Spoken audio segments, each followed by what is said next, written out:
Aren't you scared?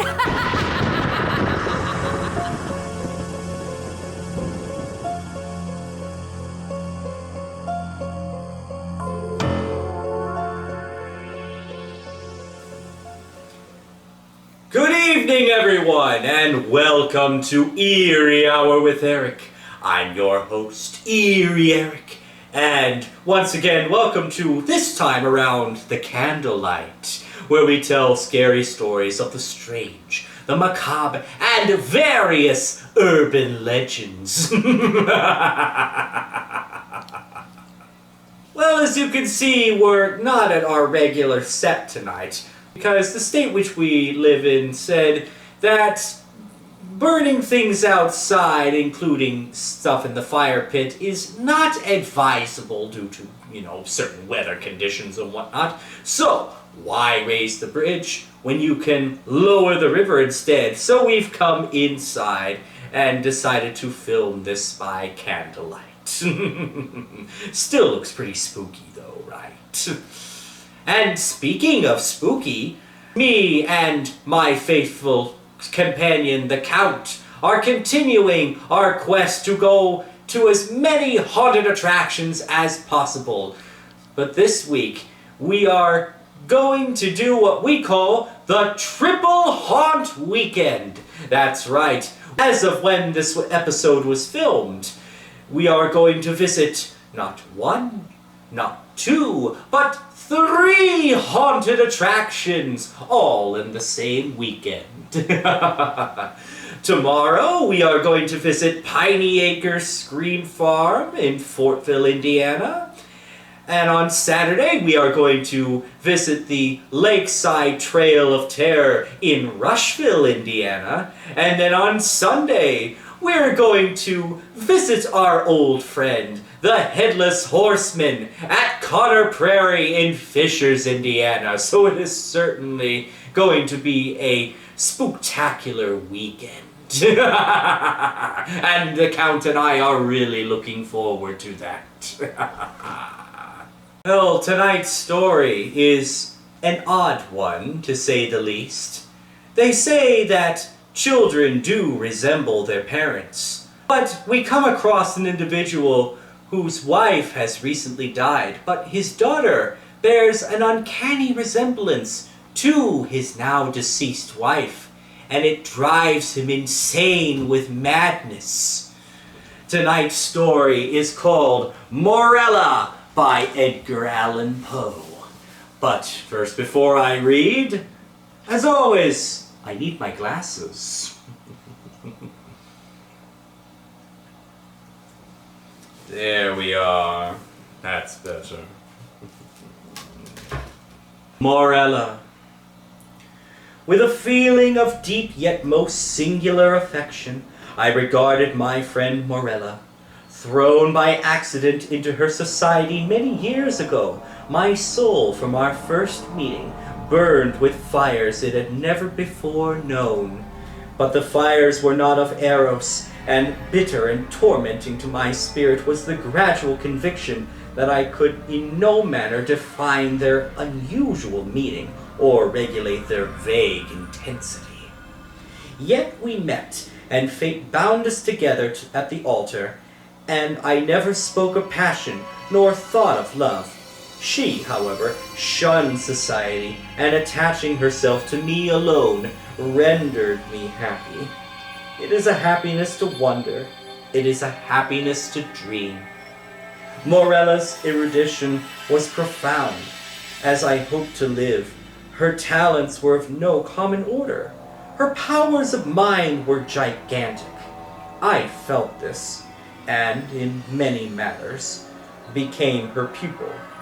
I soon, however, found that, perhaps on account of her Pressburg education, she placed before me a number of those mystical writings which are usually considered the mere dross of the early German literature. These, for what reason I could not imagine, were her favorite and constant study, and that in process of time they became my own should be attributed to the simple yet effectual influence of habit and example. In all this, if I err not, my reason had little to do. My convictions, or I forget myself, were in no manner acted upon by the ideal, nor was any tincture of the mysticism which I read to be discovered, unless I am greatly mistaken, either in my deeds or in my thoughts. Persuaded of this, I abandoned myself implicitly to the guidance of my wife, and entered with an unflinching heart into the intricacies of her studies. And then, when, poring over forbidden pages, I felt a forbidden spirit enkindling within me, would Morella place her cold hand upon my own, and rake up from the ashes of a dead philosophy some low singular words, whose strange meaning burned themselves in upon my memory. And then, hour after hour, would I linger by her side, and dwell upon the music of her voice, until at length its melody was tainted with terror, and there fell a shadow upon my soul, and I grew pale, and shuddered inwardly at those two unearthly tones. And thus joy suddenly faded into horror, and the most beautiful became the most hideous, the Hinnom became Gehenna. It is unnecessary to state the exact character of those disquisitions which, growing out of the volumes I have mentioned, formed for so long a time almost the sole conversation of Morella and myself. By the learned in what might be termed theologically morality, they would be readily conceived, and by the unlearned they would, at all events, be little understood. The wild pantheism of Fichte, the modified palingenesis of Pythagoreans, and above all the doctrines of identity, as urged by Schelling, were generally the points of discussion presenting the most of beauty to the imaginative Morella. That identity which is termed personal, Mr. Locke, I think truly defines to consist in the sameness of a rational being, and since by person we understand an intelligent essence having reason, and since there is a consciousness which always accompanies thinking, it is this which makes us all to be that which we call ourselves, thereby distinguishing us from other beings that think, and giving us our personal identity. But the principium individuationis, the notion of that identity, which at death is or is not lost forever, was to me at all times a consideration of intense interest, not more from the perplexing and exciting nature of its consequences than from the marked and agitated manner in which Morella mentioned them. But, indeed, the time had now arrived when the mystery of my wife's manner oppressed me as a spell. I could no longer bear the touch of her wan fingers, nor the low tone of her musical language, nor the luster of her melancholy eyes. And she knew all this, but did not upbraid. She seemed conscious of my weakness or my folly, and, smiling, called it fate. She seemed also conscious of a cause to me unknown for the gradual alienation of my regard, but she gave me no hint or token of its nature. Yet was she woman, and pined away daily. In time the crimson spots settled steadily upon the cheek, and the blue veins upon the pale forehead became prominent, and one instant my nature melted into pity, but in the next I met the glance of her meaning eyes, and then my soul sickened and became giddy with the giddiness of one who gazes downward into some dreary and unfathomable abyss. Shall I say then that I longed with an earnest and consuming desire for the moment of Morella's decease?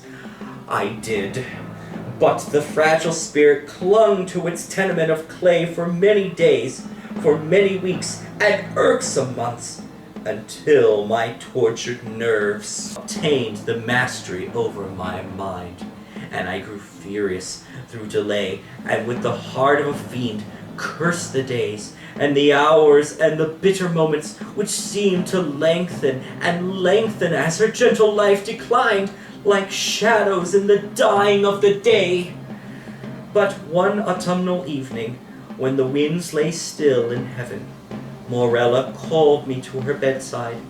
There was a dim mist over all the earth, and a warm glow upon the waters, and amid the rich October leaves of the forest, a rainbow from the firmament had surely fallen.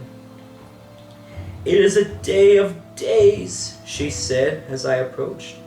"A day of all days, either to live or die. It is a fair day for the sons of earth and life. Ah, more fair for the daughters of heaven and death." I kissed her forehead, and she continued, "I am dying, yet shall I live. Morella!" The days had never been when thou couldst love me, but her whom in life thou didst abhor, in death thou shalt adore. Morella! I repeat that I am dying, but within me is a pledge of that affection, ah, how little, which thou didst feel for me, Morella.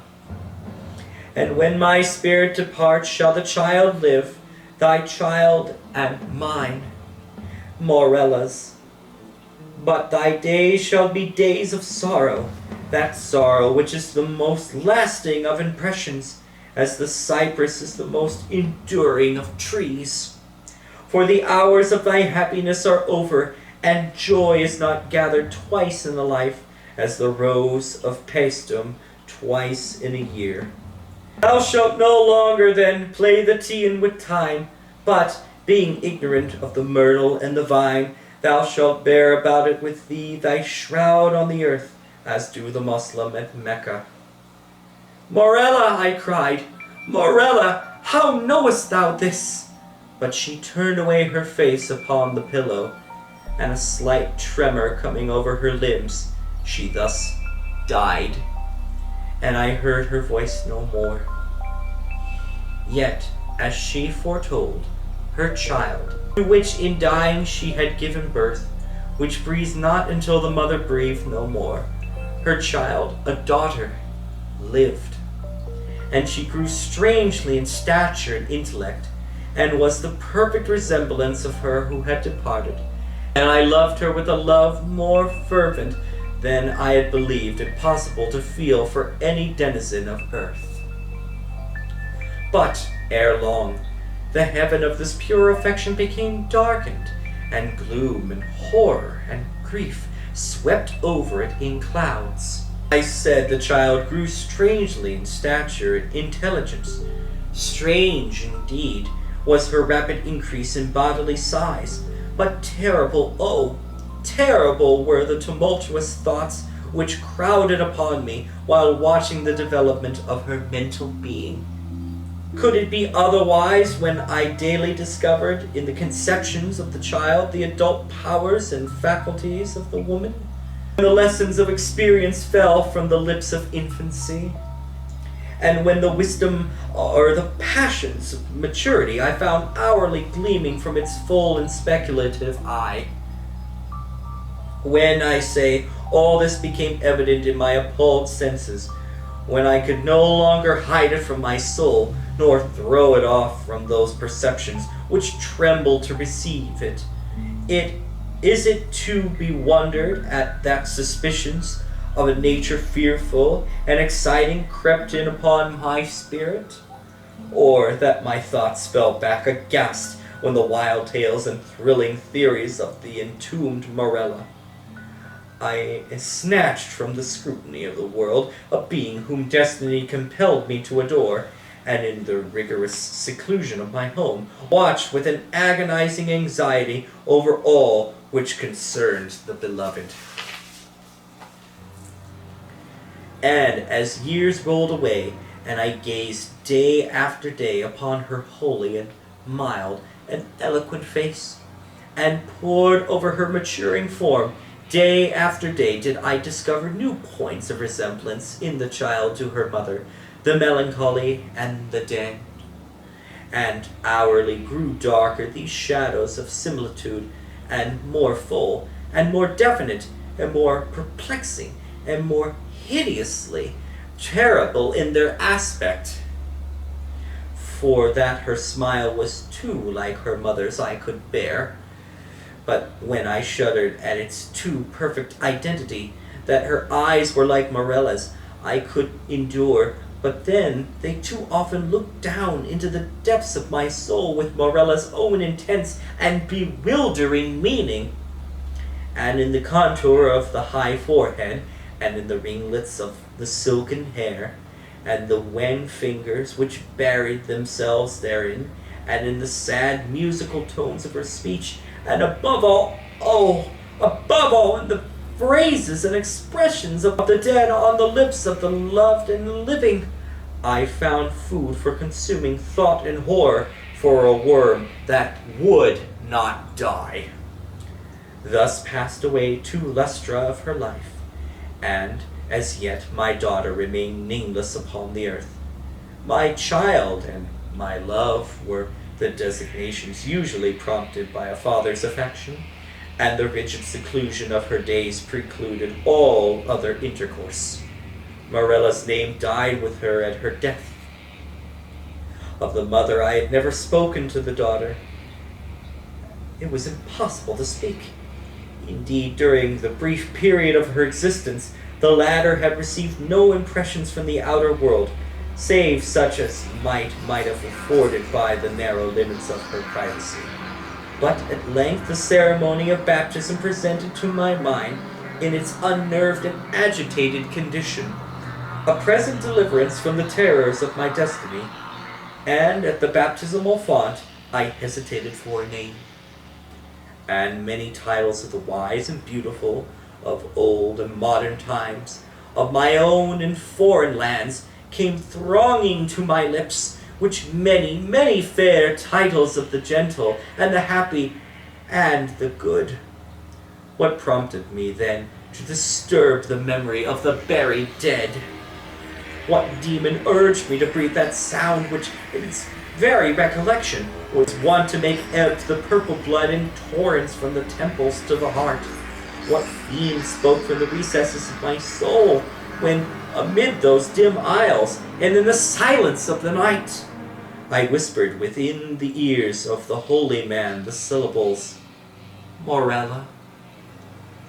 What more than fiend convulsed the features of my child, and overspread them with hues of death, as starting at that scarcely audible sound, she turned her glassy eyes from the earth to heaven, and, falling prostrate on the black slabs of our ancestral vault, responded, I am here! Distinct, coldly, calmly distinct, fell those few simple sounds within my ear, and thence, with like molten lead, rolled hissingly into my brain. Years may pass away, but the memory of that epoch never, nor was I indeed ignorant of the flowers and the vine, but the hemlock and the cypress overshadowed me night and day, and I kept no reckoning of time or place, and the stars of my fate faded from heaven, and therefore the earth grew dark, and its figures passed by me like flitting shadows, and among them all I beheld only Morella. The winds of the firmament breathed but one sound within my ears, and the ripples upon the sea murmured evermore, Morella. But she died, and with my own hands I bore her to the tomb, and I laughed with a long and bitter laugh as I found no traces of the first in the charnel where I laid the second Morella. Oh, that was truly a terrifying tale, don't you think? And speaking of which, I must be off. Everyone, thank you all so much for tuning into this episode of Eerie Hour with Erich. If you liked it, please be sure to hit the like button. Also, please subscribe and click the notification bell so that you'll receive all the latest updates from Eerie Hour with Erich. And please be sure to share this video with your friends, your family, and your co-workers as well, and whoever you interact with on a daily basis. And as always, don't forget to follow us on Facebook, Instagram, as well as TikTok. As I always say at the end of each and every video, dreams can become reality. But dreams can also become nightmares. But can nightmares become reality? Well then, you be the judge. Tune in for the next episode of Eerie Hour with Erich. If you dare!